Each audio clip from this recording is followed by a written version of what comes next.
Vamos agora tratar de saúde aqui na CBN. Nós estamos recebendo aqui nos estúdios da emissora a doutora Flávia Tortu. Ela é membro da Sociedade Brasileira de Endocrinologia, a seção aqui de Mato Grosso do Sul. Em primeiro lugar, doutora, muito obrigado pela sua gentileza de aceitar o nosso convite e vir falar com a CBN. Bom dia. Bom dia, obrigada a vocês pelo convite.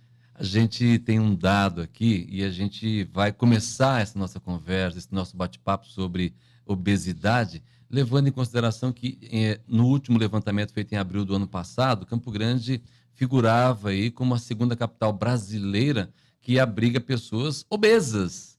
De lá para cá, do ano passado para cá, nós engordamos mais, nós estacionamos. Como é que a gente pode avaliar a nossa capital, doutora? Na verdade, a gente tem esses dados que são do Vigitel, né? Então, eles correspondem à pesquisa feita em 2016, foi publicada no ano passado, e o último Vigitel que a gente tinha foi de 2006. E o que a gente observou é que houve um aumento importante da obesidade no Brasil e das doenças associadas, principalmente o diabetes, né? Que é uma consequência também da obesidade. Quer dizer que nos últimos 10 anos, então, Lucas, uma média aqui comigo, a gente deixou os hábitos diários, a vida moderna acabou transformando a maioria dos brasileiros, deixou a gente um pouquinho mais gordinho, um pouquinho com sobrepeso. Isso, na verdade, a gente tem que levar em consideração que a obesidade ela é uma doença multifatorial. Então, a gente tem a genética, né? Então, não é uma doença onde um gene só determina a obesidade. Temos doenças que são monogênicas, mas a obesidade, em geral, ela é poligênica. Então, por exemplo, se você tem o pai e a mãe obeso, o risco de você ter obesidade gira em torno de 80%. Tá.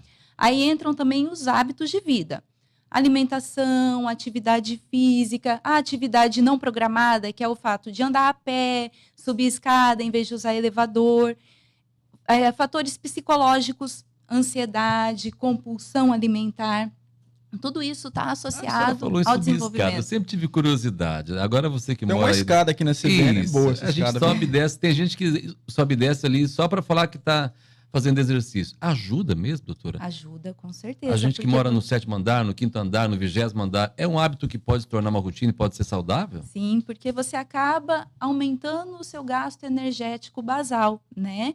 Então, quando a gente fala em excesso de peso ou perda de peso, a gente sempre tem que levar em consideração as calorias. Então, para eu promover uma perda de peso, eu tenho que fazer um déficit calórico. Eu tenho que comer menos e queimar mais calorias.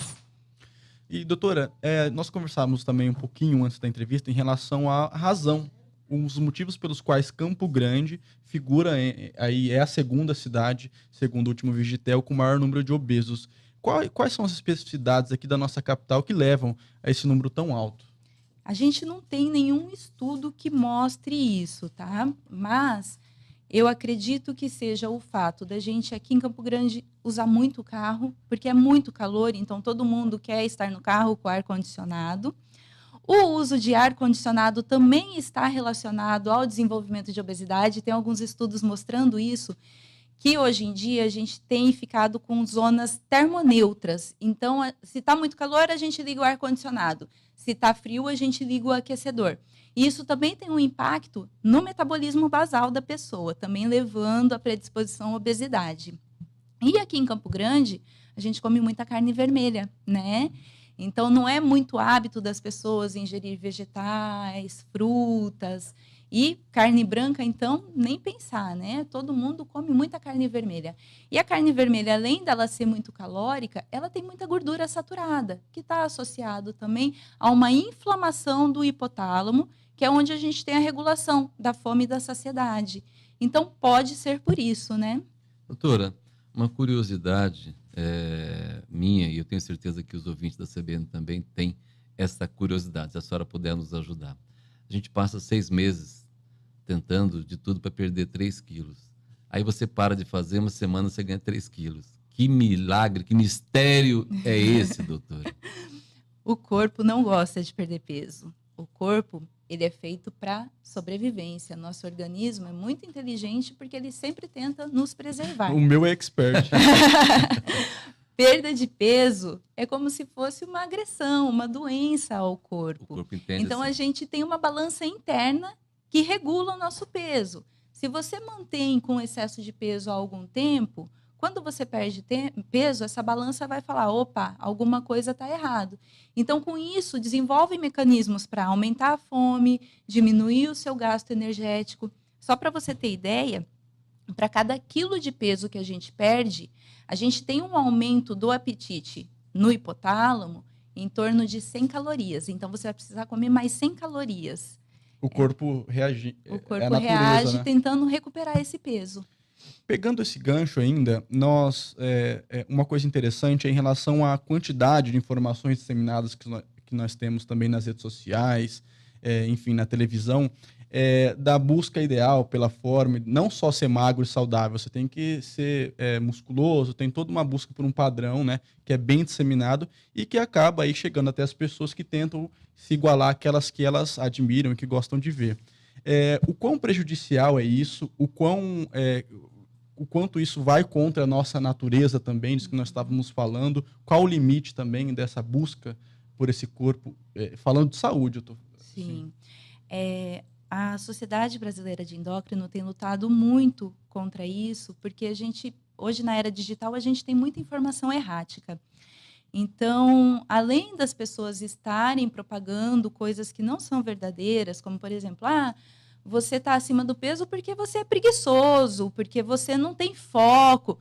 Não é assim que funciona. Como eu falei antes, a obesidade ela vem de vários fatores, né?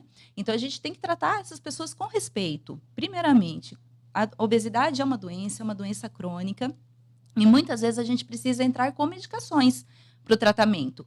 E hoje em dia tem uma coisa que, nossa, usar medicamento para obesidade é horrível, mas usar anabolizante é ok. Todo mundo usando anabolizante tá super bem. E é péssimo anabolizante. Anabolizante tem muitos efeitos para a saúde, né? Efeitos deletérios. Então, aumenta risco de infarto, aumenta o coração, risco para câncer. Teve um medicamento que teve uma polêmica acerca desse medicamento, da regulação dele, da liberação. Como é que é o nome, doutora? A sibutramina. Ela ainda está... A sibutramina havia sido retirada do mercado porque fizeram um estudo, chama Estudo Scout, e nesse estudo eles colocaram pacientes diabéticos, hipertensos e idosos, pacientes que tinham risco de infarto, e o que eles viram? A sibutramina nesse grupo aumentou o infarto. Nada novo, a gente já sabia disso, a gente não usava para esse tipo de paciente. O problema é o uso indiscriminado por pessoas que não precisam, sem a prescrição médica. Então, o que eles fizeram? Retiraram do mercado, depois a sociedade lutou para que a gente voltasse a ter a sibutramina no mercado, e ela retornou, só que agora com regras mais rígidas.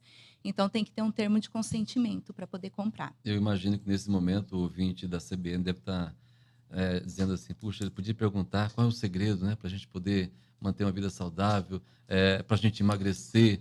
Tem, doutor, o que a gente pode fazer para se melhorar, para a gente poder ter uma vida mais saudável? A gente sabe que regras nessa área é muito difícil de ser cumprida. As pessoas fazem uma caminhada hoje, eu vou voltar para a academia, faz hoje e não vai mais. Uhum. E o que a sociedade a qual a senhora representa costuma dizer, olha, já que não vai conseguir perder tudo de uma vez no mês, mas o caminho ideal é esse? Isso, a alimentação saudável, né, que todo mundo sabe o que é. Hoje em dia a gente tem enfatizado muito o fato de retirar industrializados, porque o industrializado, ele tem muita gordura trans, ele tem muito açúcar embutido.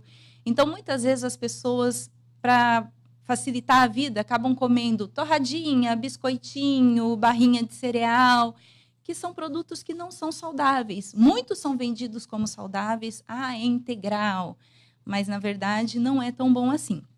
Então a gente tenta resgatar aquela coisa de cozinhar, de preparar o seu alimento. E hoje a gente tem várias opções de restaurantes saudáveis que entregam. Então é só a gente ter o capricho. Não tem muito segredo não, é fazer o que é certo. É se organizar. Cerveja engorda, doutora? Engorda. O álcool é muito ruim para quem quer perder peso. Bom, daí a dica, pessoal. Primeiro corte é a cerveja. Exatamente. O álcool, inclusive, tem estudos recentes mostrando o risco dele com relação ao desenvolvimento de câncer e de Alzheimer. Então, quanto menos álcool, melhor. Bom, o ideal então seria um vinho, seria uma destilada de vez em quando. Uma tacinha de vinho, tacinha pequena. Lucas, não é fácil. O Otávio tentou cavar, né, Otávio? Mais uma. Jeito, né? Pode, né? Mas com moderação. É verdade. Doutora, a gente agradece imensamente as suas dicas e a gente já faz um convite para a senhora voltar novamente, para a gente poder também manter na cabeça das pessoas vivo aquela sensação de que nós podemos perder peso e tirar Campo Grande desse ranking ruim. Com certeza. Obrigada a vocês pelo convite. E a gente quer sempre reforçar a importância da atividade física e da boa alimentação. Segunda capital com número de obesos. A gente tem que ir lá para 27º no mínimo, né? Obrigado. Agora são 9h55. Nós conversamos aqui na CBN agora com a médica endocrinologista, a doutora Flávia Tortu, que também